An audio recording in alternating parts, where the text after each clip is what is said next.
Sonali. You are watching a YouTube channel that is Physics Friction of Minds. So I welcome you all in my physics class. So let's start this lecture. So we are dealing with a new chapter, that is chapter number 13 from your syllabus, and that is AC circuit. ठीक है.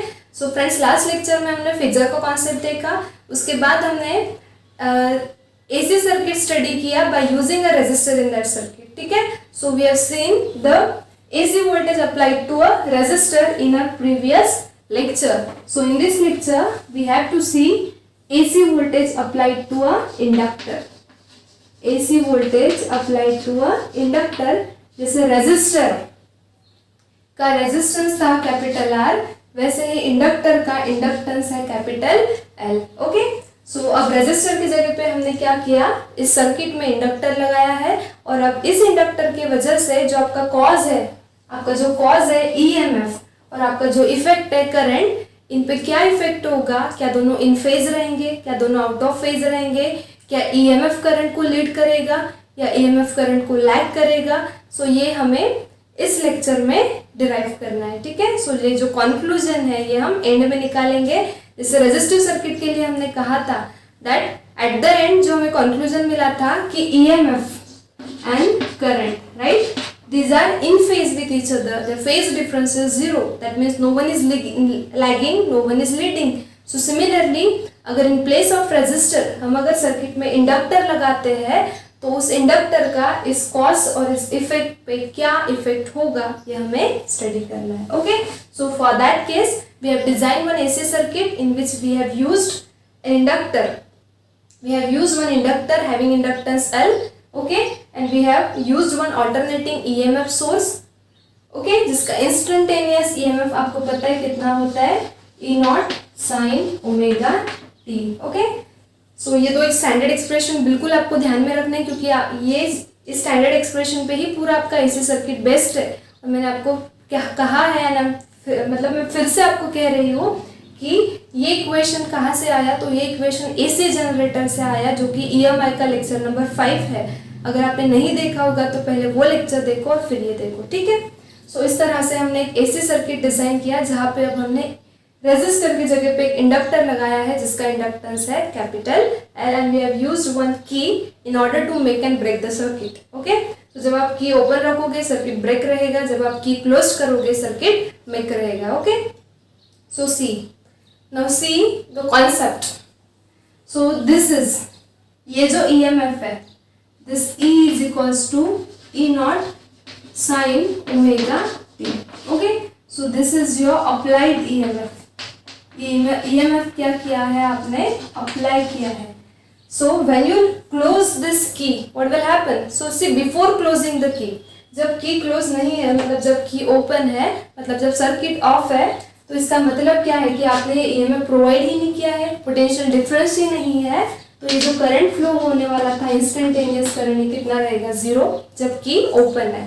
Current zero है तो magnetic field कितनी रहेगी, zero. Magnetic field zero है तो there will be no field lines, and if there will be no field lines, flux will also equals to zero.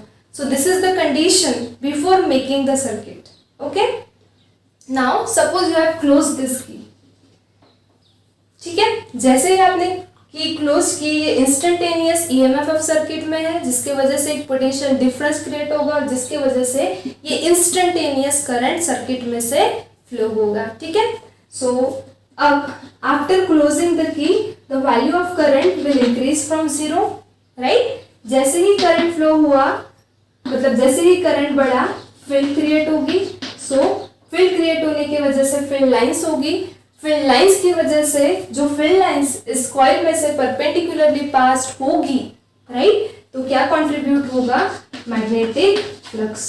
Means initially जब की ओपन थी, जब सर्किट ऑफ था, तो करंट जीरो था, flux zero था. जैसे ही की क्लोज की, क्या हुआ, इंस्टेंटेनियस EMF की वजह से इंस्टेंटेनियस करंट फ्लो हुआ, उसकी वजह से फील्ड कंट्रीब्यूट हुई. मैग्नेटिक फ्लक्स जो है इस कॉइल के साथ जो लिंक्ड है वो क्या हुआ, जीरो से इंक्रीज हुआ. And you know that increase और decrease represents change, and you know that change in flux with respect to time produces induced EMF in this coil. Okay, so one thing is very clear, as you will close this key, the value of current will increase from 0 to certain non-zero value, field will increase, and so the flux जो कि initially 0 था वो अब increased होगा. So as there is increase in flux with respect to time, this increase in flux with respect to time will induce EMF in the same coil. So let that induced EMF be denoted by E dash. क्योंकि applied EMF हमने E से denote किया है तो induced EMF हम E dash से denote करेंगे. Okay, so ये जो कॉन्सेप्ट मैंने आपको बताया है थ्योरेटिकली आपको लिखना है. So I can say this induced EMF E dash. अब इसका फॉर्मूला क्या होगा, तो सेल्फ इंडक्टेंस के फिनोमेनन में हमने देखा इसका फॉर्मूला क्या होता है, -L di/dt, where L is a inductance of this inductor and di/dt is a rate of change of this instantaneous current. ठीक है, एक चीज मैंने आपको और बताई थी कि डीसी का सिंबल होता है ये, राइट. सो इस तरह से जब डीसी सर्किट होगा करंट पॉजिटिव टू नेगेटिव इस तरह से फ्लो करेगा, right. But if you are using और if you are designing your circuit by using AC, you cannot show the direction of current, because current जो है आपका वो इस तरह से कंटिन्यूसली क्या हो रहा है, चेंज हो रहा है from positive to negative, negative to positive. So if the direction of current is continuously changing, you cannot show the direction of current. Still I have drawn the direction of current here, right. तो ये question आपको rise होना चाहिए कि यहाँ पे current की direction क्यों बताई मैंने. करंट वैरी हो रहा है टाइम के साथ, बट एक पर्टिकुलर इंस्टेंट पे तो आपका जो करंट है उसे एक फिक्स डायरेक्शन होगी, और current at particular instant is called as instantaneous current. And this I stands for instantaneous current. Okay, so though the current is varying with respect to time, for a particular instant of time current will have a fixed direction. So this direction of current, this current is called as instantaneous current. Understood? So now let's proceed. So because of this particular phenomena that I have told right now, because of self inductance, the EMF will induce in this coil. So that EMF is denoted by E dash, और इसका formula है -L di/dt. ये हमने proof किया है self inductance के lecture में. So let this be equation number, this is according to Faraday's law. Okay, so you know that in self inductance, in mutual inductance we have seen कि cause के वजह से जो effect create होता है वो इफेक्ट क्या करता है, इसी कॉज को अपोज करता है, राइट. अब ये था आपका कॉज जिसके वजह से ये इफेक्ट आपको मिला, इंड्यूस्ड ईएमएफ. तो ये इंड्यूस्ड ईएमएफ क्या करेगा, जिस कॉज ने उसे प्रोड्यूस किया उस कॉज को ही वो क्या करेगा, अपोज करेगा. मतलब इसके डायरेक्शन और इसकी डायरेक्शन क्या रहेगी, एग्जैक्टली ऑपोजिट. अगर ईएमएफ अप्लाइड ईएमएफ की डायरेक्शन ये है तो इंड्यूस्ड ईएमएफ की डायरेक्शन ये रहेगी. सो दैट ये इफेक्ट इस कॉज को क्या करेगा, अपोज करेगा. अंडरस्टूड? सो ये थ्योरेटिकल स्टेटमेंट को अगर मैं मैथमेटिकली लिखूं, so I can say E equals to minus of E dash. What does it indicate? This is applied EMF, this is induced EMF, and this negative sign indicates that this induced EMF opposes this applied EMF. So this is effect, this is cause.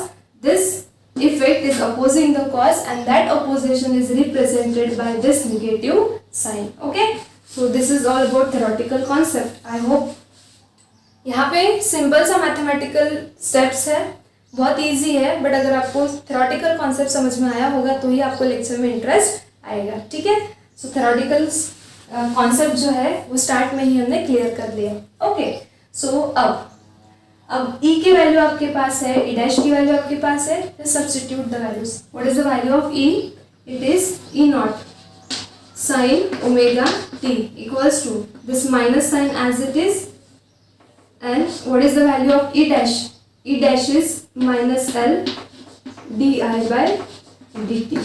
Okay, so from this equation I can write E naught sin omega t is equals to minus minus will be plus, and this is L di/dt. Okay, so instantaneous EMF जो है applied EMF, इसका standard formula हमें पता है क्योंकि ये cause है तो ये हमने यूज किया, और इसके वजह से जो इंस्टेंटेनियस करंट फ्लो हो रहा है आई, इसका फॉर्मूला हमें डिराइव करना है, राइट. सो देखो अभी इस डी को हम एक साइड रखते हैं,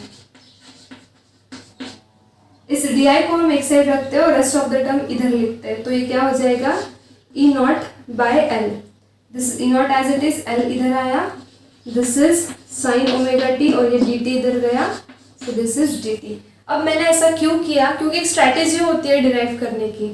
ये ईएमएफ मैंने प्रोवाइड किया जिसकी वजह से इंस्टेंटेनियस करंट फ्लो हो रहा है, जिसका फॉर्मूला मुझे डिराइव करना है, तो मैंने D I left hand side में लिख दिया। अगर मैं सारे डी आई को इंटीग्रेट कर लूँ तो मुझे क्या मिल जाएगा, मुझे मिल जाएगा I, right. So let this be equation number 3। So ये था मोटिव डी आई को लेफ्ट साइड में लिखने का कि अगर मैं दोनों साइड इंटीग्रेट कर दूँ तो integration of D I will be I and I is your instantaneous current. Understood? So what I can say, integrating on both sides, integrating on both sides. So I can write integration of di is equals to integration of E naught by L sine of omega t dt. Okay, now just a simple integration. So solve the integration. Now I'm erasing this diagram. I just hope you have drawn this diagram. Okay, simple सी diagram है. So see, integration of di क्या हो जाएगा, I is equals to E naught क्या है, E naught is a peak value of EMF, peak value fixed रहेगी, मतलब E naught constant है। कैपिटल L क्या है, capital L is a self inductance, उस इंडक्टर का जो इंडक्टेंस है वो फिक्स रहेगा। So E naught by L is constant, just take it out of integration. So this is E naught by L। और अभी इंटीग्रेट किसे करना है हमें, simply sin omega t dt. So this is sin omega t dt. Okay, so यहाँ तक आपको समझ में आ गया, बस इंटीग्रेशन है, solid. This is E naught by L. Now integration of sin omega t will be, integration of sin omega t कितना होगा, माइनस cos omega t और omega t का फिर से omega. Okay, so you can add the constant of integration there plus c, it will come out to be 0, so you can keep it as it is. Okay, so see, ये minus minus sign हम बाहर लिखते हैं, ये E naught as it is, ये omega as it is, ये L as it is. Okay, और यहाँ पे बचा कॉस ओमेगा टी. ठीक है, अब let this be next equation number 4. Okay, so will write this minus E naught upon omega L as it is. Okay, this I stands for instantaneous current, जिसका formula में derive करना है. ये था हमारा इंस्टेंटेनियस ईएमएफ जो हमने provide किया था, ये हमारा था कॉज, और इफेक्ट हमें डिराइव करना है जो कि इंस्टेंटेनियस करंट, राइट. बट हमें पता है कि हमारा जो कॉज है इंस्टेंटेनियस ईएमएफ ये साइन के फॉर्म में है, और यहाँ जो हमने एक्सप्रेशन डिराइव किया इंस्टेंटेनियस करंट का वो कॉज के फॉर्म में है. अब ट्रिगोनोमेट्री का फॉर्मूला यूज करके can be convert cos to sine. So we know that cos theta. How can we write this cos theta? We can write cos theta as sin of 90 minus theta, right? So यहाँ पे theta के जगह पे जो angle है हमारा वो कितना है, omega T. Okay, so this sine of 90 को रेडियन के फॉर्म में I can write pi by 2. So this is pi by 2 minus again theta की जगह पे हमारा एंगल है omega T, right. So I can substitute this cos omega t as sin of pi by 2 minus omega t here. Why I am doing this? So that I can get both cause and effect in same form, that is a form of sin. Okay, so I can write this cos omega t as sin of pi by 2 minus omega t. Okay, so now I equals to, now if I ये जो negative sign है इसे अगर हम bracket के अंदर भेज देते तो यहाँ पे क्या आ जाएगा, E naught upon omega L, this sine as it is minus this negative plus हो जाएगा. So this is plus omega T और ये minus pi by 2. So this is minus pi by 2. Let this be next equation number 5. Okay, so that now we got both EMF and current in same form, that is in form of a sine. Okay, that means now your EMF and current both are sinusoidally varying with respect to time. Okay, so now see here, I equals to, now your E naught is a peak value, ये constant है, omega क्या है, omega is angular velocity, angular velocity constant है। L क्या है, इस जो coil हमने ड्रॉ की, जो इंडक्टर हमने ड्रॉ किया, उसका इंडक्टेंस वो भी फिक्स रहेगा, मतलब all this terms are constant. So in place of this constant, this E naught omega L, इसके जगह पे हम एक दूसरा कांस्टेंट लिखते हैं आई नॉट, और इसे हम कहते हैं equation number 6। Okay, where I naught क्या है, this I naught is called as peak value of current. You know that I naught, E naught, these are peak values, right? So now this E naught upon omega L can be substituted as I naught. So equation 5 implies I equals to, this is nothing but I naught, so this is I naught. This is sine of omega t minus pi by 2. Let this be next equation number 6. Okay, so this way we got the formula of instantaneous current in terms of a sine. Okay, so now see here, now I am raising this, you can write it by taking a screenshot. Okay, so see, this was your cos, E equals to E naught sin omega t, this was your cos. Because of this cos, the instantaneous current was flowing through this circuit, that inductive circuit, that comes out to be I equals to I naught sine of omega T minus pi by 2. So let this, ये जो भी equation है ये था equation number 6. ठीक है, so finally जो हमारा एम था वो फुलफिल हो गया कि हमने इंस्टेंटेनियस करंट का जो एक्सप्रेशन है वो डिराइव कर लिया. Okay, so now see here, अब सर्किट पे से हमें स्टडी क्या करना था कि जब हमने सर्किट में इंडक्टर लगाया तो हमारा जो कॉज है ईएमएफ और जो इफेक्ट है करंट, इनके बीच में रिलेशन क्या है, is there a phase difference. Okay, अगर मतलब वो देखना है अब हमें, तो यहाँ पे देखो ई का रिलेशन है E naught sine omega T, I का रिलेशन है I naught sine omega T minus pi by 2.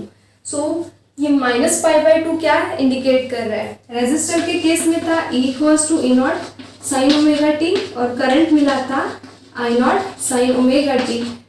ठीक है, प्रीवियस लेक्चर देखो आप, हमें ये दो एक्सप्रेशन मिले थे जो इंडिकेट कर रहे थे कि दोनों के एक्सप्रेशन अगर सेम है तो इनके बीच का जो फेज डिफरेंस है वो 0 है. But here you got I naught sine omega T, इतना सेम है, but you got here minus pi by 2. And what does this minus pi by 2, this minus sign indicates lagging. Lag मतलब पीछे रहना, lead मतलब आगे जाना. सो अगर plus sign होगा तो लीड करेगा, माइनस साइन रहेगा तो क्या करेगा, लैग करेगा. सो ये माइनस पाई बाय 2 क्या इंडिकेट कर रहा है, ये पाई बाय 2 तो फेज डिफरेंस है, ये पाई बाय 2 जो है this is phase difference. Okay, this is angle which represents a phase difference, phase angle between EMF and current. And this negative sign indicates what, that this instantaneous EMF, what this this instantaneous current I lagging or lags behind this EMF E by phase angle of how much, pi by 2 radian. So this is the important conclusion that we got from this kind of pure inductive circuit कि जब resistor circuit में लगाया था तो EMF और current के बीच phase difference 0 था, no phase difference was there. But as we replace the resistor by inductor, हमें क्या मिला, हमें क्या कंक्लूजन मिला कि अब जो करंट फ्लो हो रहा है इस ईएमएफ की वजह से, वो करंट इस ईएमएफ को पाई बाय 2 फेज से क्या कर रहा है, लैग कर रहा है. इसका मतलब क्या है कि ईएमएफ पाई बाय 2 से आगे रहेगा, करंट पाई बाय 2 से उसके पीछे रहेगा. Understood? So this is the important conclusion we got from this type of pure inductive circuit. Okay, so अगर अब हम इसकी वेव फॉर्म ड्रॉ करें तो कैसी रहेगी देखो. Okay, now see the wave form.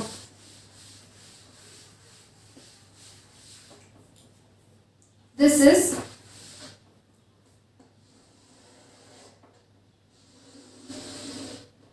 पहले हम वेव डायग्राम ड्रॉ करेंगे, उसके बाद हम फेजर डायग्राम ड्रॉ करेंगे. ठीक है, तो ये जो एक्सिस है आपकी, दिस इज ई और आई.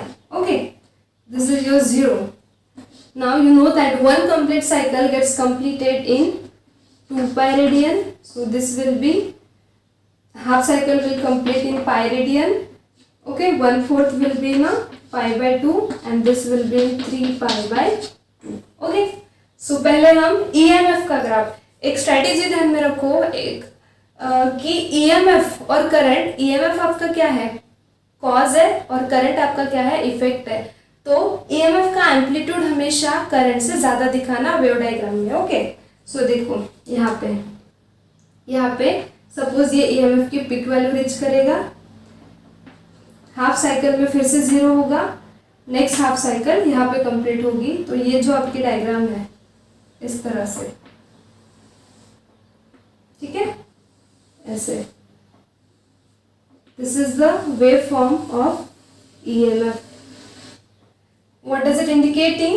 That okay, this is your E oblique I. Okay, so this is the diagram of E is equals to E naught sin omega t. So this represents peak value. This is E naught. This is also representing peak value in negative sense, like this.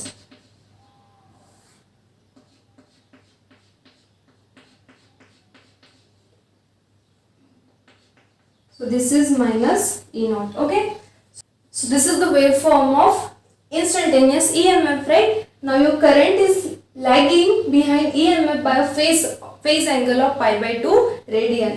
और इसके वजह से आपका जो graph होगा वो graph इस तरह से होगा. सी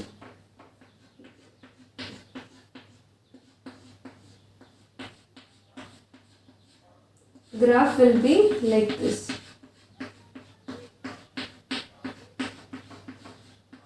ये ग्राफ आपको रटने नहीं है, क्योंकि अगर ग्राफ अगर आपने रटा तो आपका मतलब डेफिनेटली रॉन्ग होगा. बस ये सिंपल से एक्सप्रेशन पे से हमने ग्राफ प्लॉट किया है. सो this is the wave form representation of EMF and current on the same graph. Understood? देखो यहाँ पे भी हम बता सकते हैं EMF अपनी पिक वैल्यू पाई बाय 2 पे रीच कर रहा है, तो करंट EMF को क्या कर रहा है, लैग कर रहा है. अगर EMF अपनी पिक वैल्यू पाई बाय 2 पे रीच करेगा तो करंट अपनी पिक वैल्यू कहाँ रीच करेगा, पाई पे. तो अब देख लो ये करंट की वेव फॉर्म, ये देखो ये पिक है, ये करंट का पिक है. तो देखो ये पिक वैल्यू कहाँ रीच हुई, पाई पे, like this here. So I can say this is I not. Similarly यहाँ पे भी देखो EMF अपनी पिक वैल्यू कहाँ रीच कर रहा है, 3 पाई बाय 2 पे. सो करंट EMF को पाई बाय 2 से क्या कर रहा है, लैग कर रहा है. सो EMF अगर negative peak value 3 pi by 2 पे रीच कर रहा है तो करंट कहाँ रीच करेगा, 2 पाई पे. तो देखो ये करंट की वेव फॉर्म में डॉटेड, और बराबर ये पिक वैल्यू कहाँ रीच हो रही है, 2 पाई बाय 2 पाई रेडियन पे. So this is also, this is peak value of current in negative sense. Okay, so this is your minus I naught. Okay, and I have told you that EMF का जो amplitude है, मतलब pick value, वो current से हमेशा ज़्यादा रहेगी, क्योंकि EMF आपका कॉज है और इसके वजह से करंट जो आपको मिल रहा है वो आपका इफेक्ट है. सो ऑब्वियसली कॉज हमेशा इफेक्ट से कैसा रहेगा, ज़्यादा रहेगा. Understood this diagram? अब हमें क्या करना है, फेजर डायग्राम ड्रॉ करना है. Okay, so you know that how to draw a phasor diagram. I've told you from this expression, as you can see, these two quantities, that is EMF and current, are varying sinusoidally with time because sine term is there. So you can use the phasor diagram in order to represent this EMF and this current. Okay, so see here.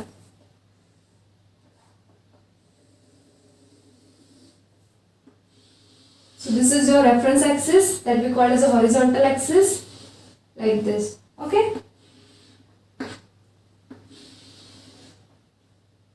So this is your y, this is your x. Okay. This is your origin. Okay. Now you see the expression for EMF. This is your x.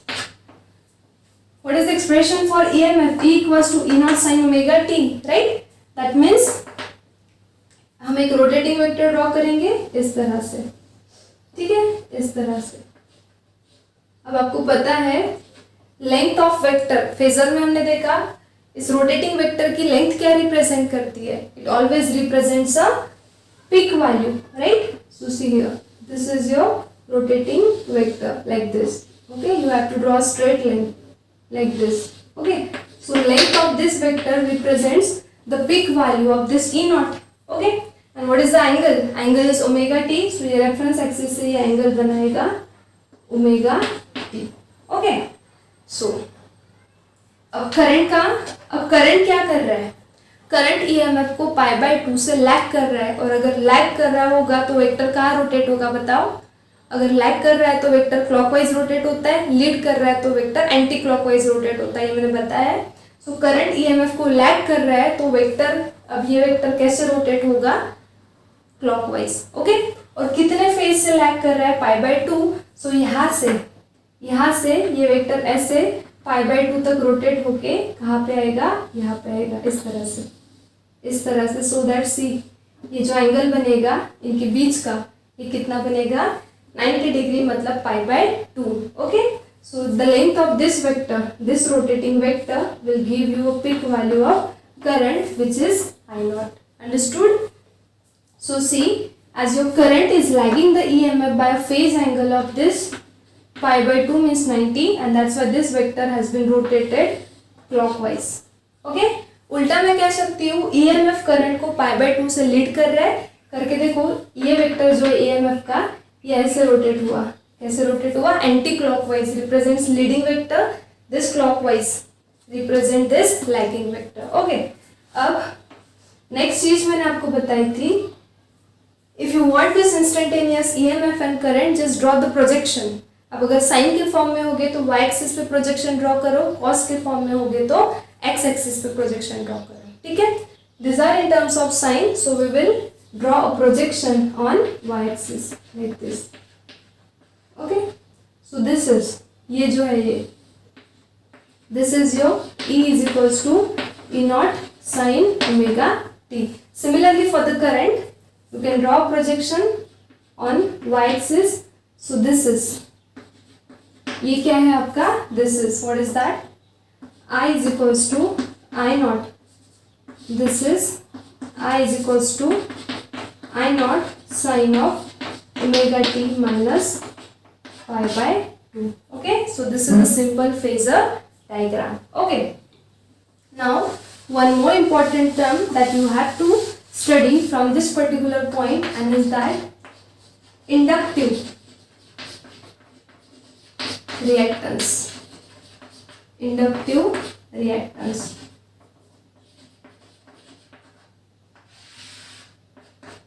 This inductive reactance is denoted by X. Reactance is denoted by X, और inductive है क्योंकि inductor use किया है circuit में, so we'll give the suffix L. Okay, X stands for reactance, suffix L stands for inductive reactance. So जो expression, जो derivation हमने देखा था, उसमें एक टर्म आपको मिली थी I naught is equals to E naught upon omega L, जिसे हमने कुछ इक्वेशन नंबर दिया था, so let it be 1. Okay, सो इसे हमने ये जो कांस्टेंट है इसे हमने I naught से रिप्लेस किया था, where I naught is a peak value of current, E naught is a peak value of EMF, right? So see here, if I compare it with, if we compare equation 1 with I equals to E by R. अब ये expression कहाँ से आया? तो Ohm's law आपको पता है, V equals to IR. Here we'll replace V by I. So E equals to IR. So I equals to, I can write E by R. So this is nothing but the Ohm's law, where R is a resistance, I is instantaneous current, E is instantaneous EMF. Okay, let this be equation number 2. Now you see these two equations. On left hand side, current is there. This is E, this is E, right? So as this is similar to this is similar to this, means I can equate this with this. So I can say from equations 1 and 2, what I can write? I can write this R is equivalent to omega L. Okay? अब मुझे बताओ resistive circuit में, ये आपका इस तरह से resistive circuit था. रेजिस्टिव सर्किट में R क्या रोल प्ले करता है? R plays the role to offer the opposition to the flow of current. So similar role is played by this omega L in inductive circuit, because we have equate R with omega L. So omega L, this omega L plays same role in inductive circuit as that by resistance R in which circuit, resistive circuit, because दोनों को हमने क्या किया, equate किया. So I can say like this. Now you tell me, what does resistance do? Resistance offers opposition to the flow of current.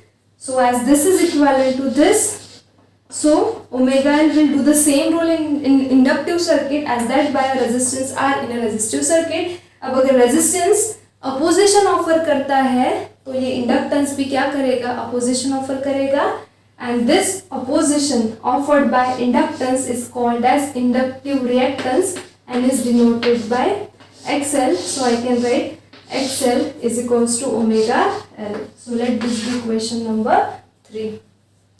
So reactance plays the same role in inductive circuit as that played by a resistance in resistive circuit. Resistance current के flow को oppose करता है. Similarly inductive circuit में reactance क्या करेगा, current के flow को oppose करेगा. ठीक है? And as it is equivalent to resistor, so its unit and dimension will be same as that of resistance and is that ohm. तो जैसे रेजिस्टेंस का यूनिट हम ऐसा यूनिट हम ओहम लिखते हैं, तो एक्सेल भी वही रोल प्ले कर रहा है. जिससे हमने सिर्फ रेजिस्टेंस की जगह पे रिएक्टेंस लिखा, दोनों का रोल अगर सेम है करके दोनों का ऐसा यूनिट और दोनों के डायमेंशंस भी कैसे रहेंगे, same. So don't forget the ऐसा unit of this inductive reactance X L is omega. Okay, now next important thing is you know that omega equals to होता है 2 pi f, where f is a frequency of AC, where f is because we are dealing with AC circuit, so frequency of AC. बहुत important conclusion हमें इससे मिलने वाला है. सो देखो XL equals to omega के जगह पे if I right 2 pi f, so this is 2 pi f L. Let this be equation number 4. ये सारे छोटे छोटे एक्सप्रेशंस न्यूमेरिकल्स के लिए बहुत इंपॉर्टेंट है, so you have to note it. Okay. So it clearly indicates that your reactance is directly proportional to frequency of AC. मतलब आपका जो reactance है inductive reactance, that is nothing but just the opposition is directly proportional to the frequency of AC. तो अब देखो, if I say for DC means direct current. So for direct current ये ऐसा होता है. अब फ्रीक्वेंसी मतलब क्या है, नंबर ऑफ साइकिल्स पर सेकेंड. अगर आपका डीसी ऐसा है, सो एक सेकेंड में कोई साइकिल ही नहीं है, तो क्लियरली इंडिकेट्स डीसी की फ्रीक्वेंसी कितनी रहेगी, 0 रहेगी. अगर फ्रीक्वेंसी 0 है डीसी की, सो फॉर डीसी ये जो इंडक्टिव रिएक्टेंस है एक्सेल कितना होगा, फ्रीक्वेंसी 0 है तो 0 पुट करे तो ये क्या हो जाएगा, 0 हो जाएगा. Let this be equation number 5. इसका मतलब क्या है, जब आपके पास डीसी सोर्स है, जब आपके पास डीसी करंट है, तो डीसी करंट मतलब अगर ये ऐसे आपने इंडक्टर लगाया सर्किट में जहाँ पे एसी ना होके क्या है डीसी है, तो जो रिएक्टेंस ऑफर हो रहा है, जो अपोजिशन ऑफर हो रहा है वो कितना है, 0 है. इसका मतलब क्या है, this inductor allows DC to flow through it. Why? Because opposition reactance is 0, right? But if I talk about AC, for AC, then you know that AC की frequency जो है वो maximum होती है. So for AC having maximum frequency, your XL is proportional to frequency. Frequency अगर maximum होगी तो XL भी क्या हो जाएगा, maximum. So XL कितना हो जाएगा, मैक्सिमम. एक्सेल मैक्सिमम है, एक्सेल मतलब ही क्या है, अपोजिशन. अगर अपोजिशन मैक्सिमम है तो करंट कैसे फ्लो होगा, बहुत कम फ्लो होगा. मतलब ही क्या, दिस इंडक्टर करंट बहुत कम फ्लो हो रहा है, मतलब करंट क्या हो गया, ब्लॉक हो गया. This means this inductor blocks AC of very high frequency. So this is very important that you have to remember. और ये कंक्लूजन हमने खुद नहीं लिखे हैं, तो ये सिंपल से एक्सप्रेशन पे से हमने लिखे, और ये एक्सप्रेशन कहाँ से आया, तो हमारे प्रीवियस डेरिवेशन पे से आया. Understood? So this is very important conclusion that your inductive circuit or your inductor allows the DC to pass through it because reactance is zero, means opposition is zero. opposition zero है तो जितना current आ रहा है उतना जा रहा है, मतलब ये करंट को अलाउ कर रहा है, DC करंट को. बट अगर आपके पास AC करंट है, आपको पता है AC ऐसा होता है तो उससे फ्रिक्वेंसी तो रहेगी. So if you have a AC of maximum frequency maximum, reactance maximum मतलब अपोजिशन मैक्सिमम.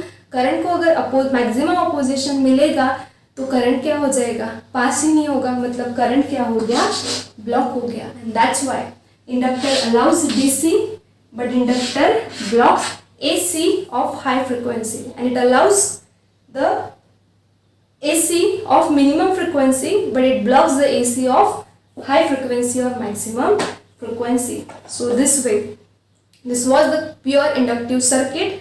So हमने क्या किया, स्टार्ट से डायग्राम ड्रॉ की, उस पे से हमने डेरिवेशन किया, अप्लाइड EMF की वजह से जो इंस्टेंटेनियस करंट मिल रहा था उसका एक्सप्रेशन डिराइव किया, उस पे से दोनों में रिलेशन स्टडी किया कि करंट EMF को π/2 से क्या कर रहा है, लैग कर रहा है. वेव डायग्राम शो की, फेजर डायग्राम शो की, और ये जो एक न्यू टर्म मिली इंडक्टिव रिएक्टेंस, इसका हमने मैथमेटिकल इंटरप्रिटेशन देखा और उसमें से ये दो इम्पॉर्टेंट कंक्लूजन्स निकाले. ठीक है? सो this is all for the inductive circuit. Now in the next lecture will see the AC voltage applied to the pure capacitor. So till then, stay studious, stay curious. Thank you.